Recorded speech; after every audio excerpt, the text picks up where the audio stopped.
আজকের পর্বে শেয়ার করছি পিসপাস রেসিপি। আর এটা যেমন স্বাস্থ্যকর আর তেমনি খেতে অনেক সুস্বাদু। বাড়ির সকলে যখন কিছু খেতে না চাইবে তখন ছোট থেকে বড় সকলের জন্য এই রেসিপিটি আপনারা তৈরি করে দিতে পারবেন। আশা করি সবাই খুবই পছন্দ করবে। ভিডিওটি না টেনে পুরো ভিডিওটি দেখবেন, তাহলে অবশ্যই আপনাদের ভালো লাগবে। আর এটা তৈরি করার জন্য প্রথমে আমি প্রেসার কুকারে দিয়ে দিয়েছি 2 টেবিল চামচ বাটার। তার মধ্যে দিয়ে দিয়েছি আদা কুচি আর রসুন কুচি। এটা একটু ভালো করে ভেজে নেওয়ার পরে এখানে দিয়ে দিয়েছি কিছু সবজি। আমি এখানে আলু আর বরবটি শিম দিয়েছি।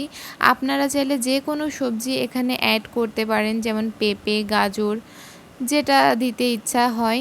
এরপরে এটা একটু ভাজার পরে একটা পেঁয়াজ আমি 4 টুকরো করে নিয়েছিলাম, সেটা দিয়ে দিলাম। এবার এগুলো আরও একটু ভালো করে আমি ভেজে নিব। আর সবজিগুলো একটু ভাজা হয়ে গেলে আমি এর মধ্যে কিছু মুরগির মাংস অ্যাড করে দিলাম। এবার এগুলো আরও একটু ভেজে নিব। আর এই রান্নাটা করতে একদমই খুব কম মশলা লাগে। ঘরে থাকা সাধারণ কিছু মশলা ব্যবহার করলেই এমন স্বাদের দুর্দান্ত পিসপাস তৈরি হয়ে যায়। এবার আমি কিছু গোলমরিচ গুঁড়ো দিয়ে দিয়েছি। এখানে আমি কিছু গোলমরিচ পাটায় থেতলে নিয়েছি। এবার এগুলো আরও একটু কিছু সময় ভেজে নেয়ার পরে আমি এখানে কিছু থেতলে নেয়া মশলা দিয়ে দিলাম। তার মধ্যে ছিল পেঁয়াজ, রসুন আর আদা। এগুলো কখনোই বেটে বা পেস্ট করে দেয়া যাবে না, এভাবে থেতলেই দিয়ে দিতে হবে। এরপরে এখানে আমি দিয়ে দিলাম পরিমাণ মতো লবণ। এবার সমস্ত উপকরণ খুব ভালো করে একটু কষিয়ে নিতে হবে। আর এটা কষানো হয়ে গেলে আমি এখানে মেজারমেন্ট কাপের 1 কাপ বাসমতি চাউল নিয়েছি। আপনারা চাইলে এখানে পোলাওর চাউলটাও নিতে পারেন। এবার চাউলের সঙ্গে সমস্ত সবজি খুব ভালো করে আবারও আমি একটু ভেজে নিব। আর এটা একটু ভেজে নিতে হবে, তাহলে এর টেস্টটা অনেক বেশি ভালো আসবে। আপনারা চাইলে ঝালের জন্য এখানে কিছু কাঁচা মরিচ থেতলে নিয়ে নিতে পারেন।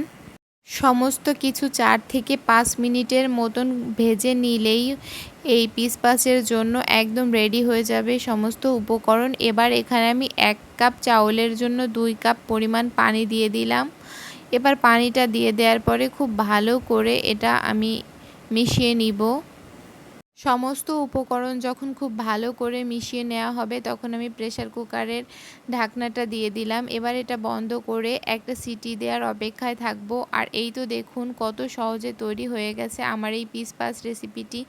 এবার আমি উপর থেকে 1 চা চামচ ঘি ছড়িয়ে দিব। আর এই ঘিটা অবশ্যই ব্যবহার করবেন, তাহলে পিসপাসের স্বাদটা খুবই ভালো লাগবে খেতে। আর এই তো দেখুন কত সহজে তৈরি করে নিলাম খুবই অল্প মশলায় এই পিসপাস রেসিপি। আজকের এই স্বাস্থ্যকর এবং সুস্বাদু খাবার আপনাদের কাছে কেমন লেগেছে অবশ্যই জানাবেন। আর রেসিপিটি ভালো লাগলে একবার হলেও ঘরে তৈরি করবেন, সবাই খুব পছন্দ করবে। সবাই ভালো থাকবেন। আল্লাহ হাফেজ।